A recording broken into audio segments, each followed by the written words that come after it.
Hinchman Racing Uniforms. Yeah. Why is my Lotus this broken? With Graham Hill and Colin Chapman. Oh, look him back there. All 4 of AJ's wins. Yeah. Talking about Graham Hill. We've actually got the old patterns You've of got Graham Hill's Hill, old AJ pattern, Foyt. huh? Look at it go. It goes. Whoa.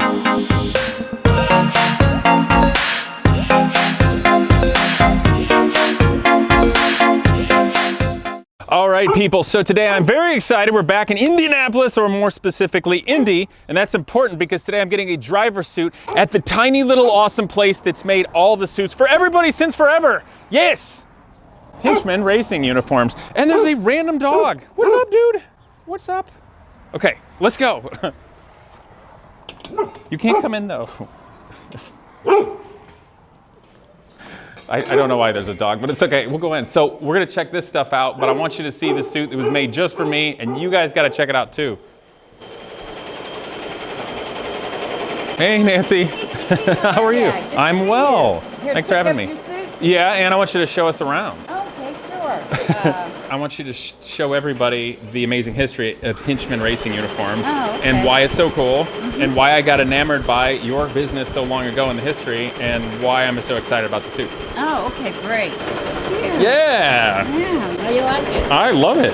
Well, I was excited about this, and I told you I wanted to do something vintage, real classic, so white, which is terrible because I'm a filthy person, generally speaking, with cars, but I'll keep it clean. Okay, great. And I used to have a suit in the past that had the classic stripes along the seam, so I wanted to go this look that's similar to like what Steve McQueen had, but different colors and not the same. Well, it's one of my favorites, our vintage suit. So Yeah. I hope you like it. Go try it on. Cool. Let's see Bathroom how there? it fits. Sure. Just Thanks. head back that way. Yes. Wow, Also, look at you. not to ruin the big intro, but don't read too much into that. Okay. So anyway, how's it look, you guys? I think it's awesome. It fits perfect. It feels awesome, and it's tailor made. Turn around, let 'em get the Yeah. back. Get the back here. Yes. Usually we have buttons. Joe, what do you think? He's our master tailor. I think we did all right. I agree. It looks fantastic, and it's perfect. It's what I had in mind. I wanted to go kind of classic, but not overtly vintage or replicating like anything else. Yeah, just You need like a couple it? patches on there. Yeah, I got some, but I liked it, honestly, just being a real clean Hinchman uniform, because honestly, I really like your guys' history. Yep. So, I think it looks Here, awesome. flip around here. okay. You see how it comes in the back. Oh, yep, you. Let's do back, yeah. Awesome. Could I get one of you guys to maybe talk a little bit about the history and what's so cool about Hinchman? Historian right here. You're both dodging. No, really, Joe is. Okay, all right. You're in for a treat, Joe. JB Hinchman Yeah. was a foreman on the cutting floor of an industrial garment factory Wow. downtown Indianapolis called Lewis Meyer Company. Lewis Meyer, huh? His wife was a seamstress. There's another cutting floor. His wife was a seamstress, Okay. same company. Wow. And I'm not real sure. I've never been able to figure out when they started there, but Okay. in the 1920s, we know they were moonlighting. Oh, I see. And JB Hinchman, we call Pop. That's what Yeah. Mr. Hinchman called him. Pop was a racing fan and started making some mechanics coveralls Okay. at home. And he would take those, wrap them in newspaper, and go downtown when the automotive industry was in downtown Indianapolis. Yeah. Walk up and down at night when, during the day they'd make commercial cars, and then at night they would work on their race cars Yes. in the same shop. So he would walk up and down those alleys trying to sell mechanics coveralls. Oh, I see. And so he was doing that, and in the course of doing that over the however many years, he was getting beat up by some of the drivers. Hey, you need to make some stuff for us because when we're driving, our clothes get filthy. Yeah. And he thought that was a little silly, but eventually he did. And one of the people that he made for was Peter DiPaolo. Okay. And one of the suits, there's a picture here. Ooh, this goes back. This is in 1925. Oh, wow. 1925. Indianapolis, right? Right here? That actually is Culver picture? City, California, at the board track. Oh, I see. But same year. Oh, okay. In 1925, that's when he won the 500 wearing a Hinchman, quote-unquote, Got it. driving suit. Got it. Looked just like that there. So that started it, huh? Yep, and that was as a moonlighting deal. So fast forward to the end of the decade. Yeah. When the stock market crashed, they got laid off from that factory and had to figure out what to do. So it was either stand in a soup line or do the only thing they really knew how to do, which was manufacture garments. So their son went and got a job, and Nancy can tell you about that, at the Rivoli Theater, which I believe is on the east side of town. Okay. It was a silent movies. He was a big fan of silent movies, but he was 16 years old, I believe, and was an usher and made $6 a week. That was his pay. Okay. So he got his first paycheck, and he came home, gave some to his mom to help with the household stuff. And then he and his father went to the dry goods store and bought some cloth, and they went and got some lumber and built a cutting table and found a place not too far from where they lived on the east side of Indy. There was a laundry that had burned out. The building had burned out, so they made a deal with the owner, and I guess it was 10% of their gross sales was what the rent would be. So at the end of their first week, they owed 10 cents. Okay. So that's what they did. They started there, and then eventually they grew enough to move into a place downtown at Delaware and South, and that was in 1933. Wow. And 1942, they moved to another building. Ended up being the Ferris Building, 6th floor, and they were there from 1942 to 1967. Wow. And mostly making industrial garments. So whether it's lab coats or coveralls, shirts, pants, things like for Eli Lilly, who's big here in town. Stokely Van Camp was a food company here in town. A handful of contracts that they probably took from where they worked before. And so that's was the bulk of their business. But as we lead up to World War II, the racing stuff started gaining a little bit more momentum. And people were seeing how nicely everybody was dressed, and it's like see something good, me too, right? Right, exactly. So they're building on that. Well, World War II. You got to have the showmanship for the. Yep. So World War II happened, and when it came back, it had kind of died out, where guys were back wearing T-shirts and jeans again. So you see a lot of stuff not in here, obviously, because we're all loaded up with stuff with henchman suits. But guys were wearing a lot of T-shirts and jeans. But in the 50s, they had come out with a Best Appearing Award at the 500. Okay.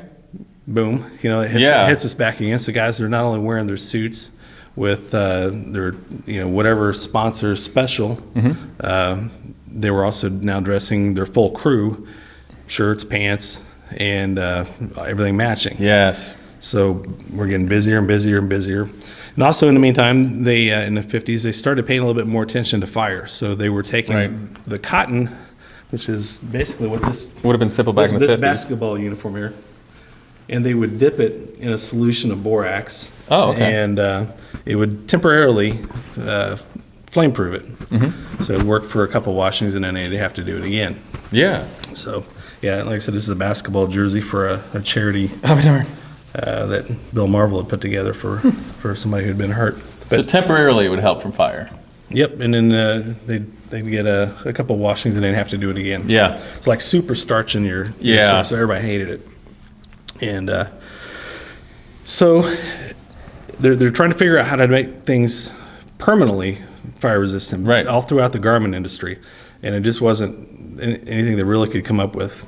So again, we're building through the 50s, and then by about 1962, Hinchman was so busy doing racing that they had to make a decision. It's either continue doing racing, continue doing industrial garments. And so by that time, Lou Hinchman had taken over for his father, and he took the bet that racing would happen. So that's basically, they kept a couple of small accounts, but very cool. But from there, they went full on racing. In the 60s is kind of when I think Hinchman really came into its own, and you started seeing loads of very famous drivers all around the world wearing your uniforms. What are some examples of guys that ran your stuff? So obviously, basically every Unser that ever raced has wore Hinchman. The later generations, it took them a little bit, because by then they were getting some free suits thrown at them by other people. But now once they've retired and they've got to come and buy them, they come. Exactly. Well, you had in the 60s, I think Jim Clark wore one of your suits. Jim Clark when he won. Graham Hill. Yep. Jackie Stewart. There's a good story about the Graham Hill one. Oh, I want to hear that. Mario Andretti. Mario, Yeah, all kinds of guys. So all 4 of AJ's wins? Yeah, that's true. AJ, yeah. I remember still wearing it when he get out of the car and he had to have a bigger suit and he's beat on it with a hammer in the 80s. Yeah. Okay. Yep. There's some pretty good ones out there of him. What is the Graham Hill story? Well, so as they were rolling with the fire retard stuff, in '65 they finally came up with something that was where they could permanently flame retard the cotton. Okay. And they finally did it. And for about 2 weeks, it was state of the art. Okay. And then after that, there was and this is all during the space race, so there's a lot of government money now that going toward the Garmin industry. So then Owens Corning had a product that was a fiberglass derivative, and it was great. Would not burn at all unless you were inside it, and then he was like a baked potato then. So in the meantime, DuPont's trying to come up with something, and that's when they came up at the end of '65 with what ended up being Nomex. Mm-hmm. And so they're testing that now in January of '66 at Riverside, California. The Plymouth team, they decided, hey, this is great. We're going to do this. So it keeps gaining momentum. March '66, Car and Driver magazine. Yeah. It's an article, but it was almost like a press release. A 2-page press release said Nomex, and it was listing how this is what it is. This is why it's better than everything. Up against this, up against that. Here's where you get it. Yeah. JB Hinchman, and so then all of the Indy car scene sees that, and in the meantime, Mel Kenyon, who had been burned. Okay. Everybody knows his story, I think. If not, look it up. He had got his first Nomex suit from us. And so Andy Granatelli, everybody knows Andy. Andy was a master marketer. Yeah, he was, Mr. 500. He sees it, and USAC sees it and says, hey, this is going to be mandatory for the 500 in 1966. And so every driver who was buying a suit now for $18.50, now is going to have to buy one for $79. Okay. And Granatelli thinks, oh, boom, I'm in. So in with the April newsletter for USAC, he puts in this little letter and says, hey, the STP Corporation will buy a uniform for everybody who qualifies for the 500. Okay. The cost, it'll have a 2x3 STP patch on both arms, your name over the breast pocket, and we'll leave the rest of it open to whatever sponsors you want to put it on at your cost. So, of course, everybody jumps on that. And then Goodyear, they come in, Firestone, they buy some stuff for the practices and stuff. But, so now everybody has to have a Nomex uniform. So they go through May, and they get to the last week before the race, or the field's set, and it gets to midweek, and Mr. Hinchman has basically all of them done, except for on the last uniform, he ran out of material. And he had another shipment that was supposed to be there, and it wasn't there. So he calls up the plant down in Georgia and says, hey, where's our stuff? And I said, we shipped it. Nobody can find it anywhere. So they dig through the factory, and that's it. That's it. They allotted some for Hinchman. The rest of it had been shipped out to make stuff for the military. Okay. In the space program. There is no more. That's it. It's a hard to make thing. It's brand new, and so they're like, oh man, what are we going to do? Well, a salesman found in a desk drawer someplace a sample thing. Okay. And dug it out, overnighted it up. Yeah. Just enough to make that last uniform. And as it turns out, it was Graham Hill, who in '66 was the winner of the 500. That's crazy. With a sample piece. Did it match? Yeah. Yep. So when you see his picture in Victory Lane, that was something that almost didn't happen. Very cool. Very cool. Well, I'm really excited about this. I think if you don't mind, I'd love to see some of the stitching. But also, and I have to say this, not to sound like a hipster, but Steve McQueen also famously wore a Hinchman suit in the movie Le Mans. Yep. And we got a picture over here? Yeah, there. Yeah. Cool. Yep. So he was a customer. Yeah. And I think he had a few off-brand suits too, but he was a Hinchman customer, and they were doing that project over there in France. And if you ever get a chance to watch the documentary on how that came together, it was a mess. It was a mess. Total mess, yeah. But so we get where he's getting uniforms bought for him by Gulf Racing. Yes. And so at the beginning, I believe it was August, there was a telegram that came through. That's how they did it at the time, telegrams. Yes. That said 2 single air suits for, or no, actually they're full double air suits. Yeah. For Steve McQueen. And then about 2 weeks later, and then it was shipped to France. About 2 weeks later, there was another order that says Steve McQueen sizes, but leave the name blank. So, and those were the single airs. Right. And it's shipped to France via the forwarder and all that. So, not really knowing the backstory until I watched that documentary. They didn't even have the script to know his name? They had no idea what it was going to be over there. So that I thought maybe it was just where they were going to keep the name a secret. But I don't think until the last minute they even had any idea. So those 3 suits, when I found that invoice about 8 years ago, because we still have the invoice for it. Do you really? It was on the heels of the suit, quote unquote, selling at auction for $1 million. Wow. And we thought, man, that whoever bought that, they knew there were 3 of them. Oh. They probably wouldn't be real happy. So that's funny. Well, in the couple years after that, a couple more suits supposedly popped up. I see. They wanted them verified, and I said, "Sure, but send them here. Bring it in. We'll take a look at it." And they never sent it in. No. I get it. So I don't know whether they ended up having them or not, but cool. Their story was pretty good. Had a guy drop in and gave me that picture. That literally came in now. Just this second. He just dropped in. So here's here's what I did when I did my suit. I'm like, because for this one is my personal suit, and I love American racing history and Hinchman. And when I learned of that years ago, I'm like, I gotta have one of those suits one day. And I just wanted to be simple. And I used to have one back in the day, a suit that looks a bit like Mario Andretti's suit over here that was just off-white with the red stripes. So I wanted to do something a little different, and I wanted to go with the classic stripes.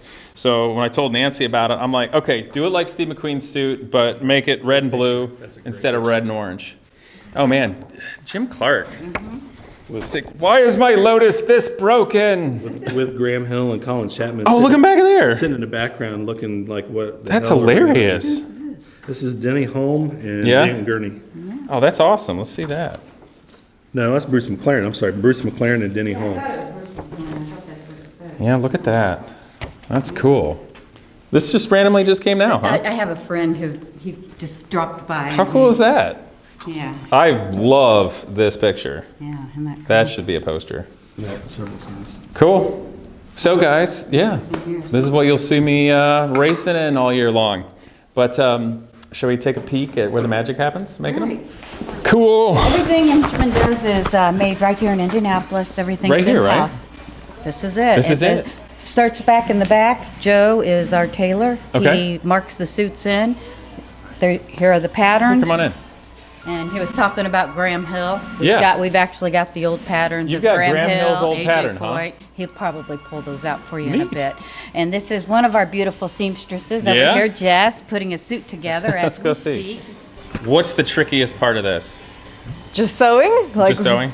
It's, every suit's different, so there's challenges with each one. I got you. And she's awesome. I mean, just come in and just start putting these suits together how she does. It's unbelievable. They look great. She's got a few helpers that she's training at the moment. She's got a training document she's worked on. It's not any task we throw at this girl that she can't do. But I don't want to build her up too much because I don't want someone to steal her away. I get it. I see you guys have all kinds of different equipment, including this older singer. Right. These are, do you want to tell them, Jess, what all the... Yeah. I'm curious. So you got a new Juki guy going on here. Yeah, so we have this. This is just the straight stitch, does most of the heavy work. Okay. We have the serger. We serge a few different parts and pieces, and we flatline it, so we serge all around the edges. Cool, okay. It cuts off excess material. Oh, I see. Yeah, we have the quilting machine here because, all suits have different kinds of quilting, box, diamond, vertical, and so that just makes it easy to glide through them. Sure. And then that bad boy right there, that's the bar tack. He's pretty Bar-Tack? old. Yeah. What's he do, this guy? See on your pockets where you have Yes. this little, so they pockets This don't little come dimple apart. thing here? Right. Yeah. So the old guy does that, huh? I'll be darned. These machines, they're really old, but it's Yeah. the new ones are They nothing stink. like these. And Jess will show you she'll run a sample bar Is this catcher from through you. like This the is what- 40s? Or how old is this? How old do you think this is? Yeah? 40s? Okay, so you're going for it. Yeah. I'm going for it. All right, I'm going to turn it on. It's going to get a little loud. That's all right. All right, so I'm going to just show you guys.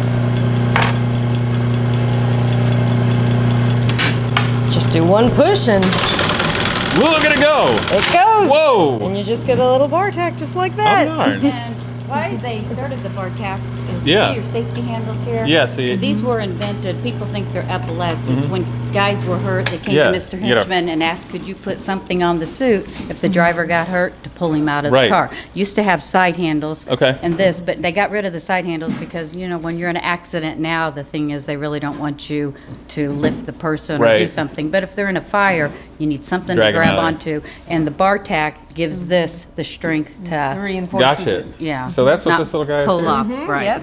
And Wow. to keep your pockets in place. He And looks small, but he's mighty. Go ahead, internet. Comment below. Okay, so nice. Thank you. okay. Well- and if the suits get embroidery, Yeah. that is done here. Pretty colors, yes. We do the panels Okay. before the suits put together because otherwise, if you have a logo, Mm-hmm. I hope you really like it if you get in a fire because if you go through all the panels, if Right. you get in a fire, It'll end up burning on right, your chest. onto you, right? So. That's a heck of a tattoo. But like I said, it starts down there with Joe. Right. The panels come to me, and then Jess, she does the magic and puts everything Nice. together. Oh, but to be specific, that's why you do it here, so that it retains the appropriate fire retardantness, so- even with the logos. Like, you know, there's nothing, you're going to have a lining. Like you sit Right. inside your suit. Right. The logo will be here, and there's a lining, so Got you're it. never going to have a direct logo next Got to it. your skin. Very Yeah. cool. So these are newer suits, older suits, or These that are- looks like Milka's suit right there, maybe. Yeah, there probably is. These are, like you said, Joe said, we're remodeling, Cool. and we have a bunch of stuff that we're trying to figure out if we're going to keep, what I we're going to getcha. do with it, and Well, awesome. yeah. So people come in, and if we don't have a suit, I mean, they need a suit quicker than Yeah. we can get it finished. You know, a lot of times we'll try to pull out a suit that they Yes. can wear until Awesome. their suit's Oh, that's finished. really nice. Okay. Yeah. So if this wasn't finished, I had a backup for Thank you. No. It's very nice. We'll be running it next weekend. All right. Well, I think that's it, you guys. So, Hinchman Racing Uniforms here in Indianapolis, Indiana.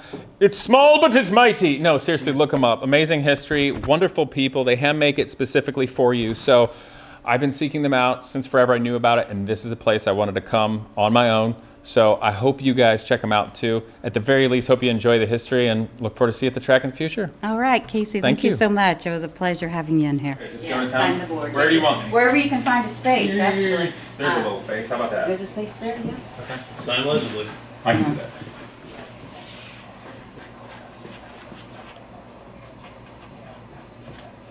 Cool. Perfect. When it's worked out really well because we do a lot of things for the museum and Yes. before, like when Mr. Hinchman did the Unsers and all of their suits, you know, he didn't have the boards then. Right. So when they came in for me to make all these, I had to make all these retro suits. Got all the Unsers over here. Oh, wow, look at which is that. Really cool. Oh, then you got the opportunity to have a bunch of people back then. Yeah, Bobby Rahal. Cool. Right Did he? there. He's like, ah. Yeah. Oh, Bobby Unser? Yeah. That sounds about right. Yeah. Building and driving race cars is fun, but it's difficult to source unobtainium parts and get the right engineering expertise.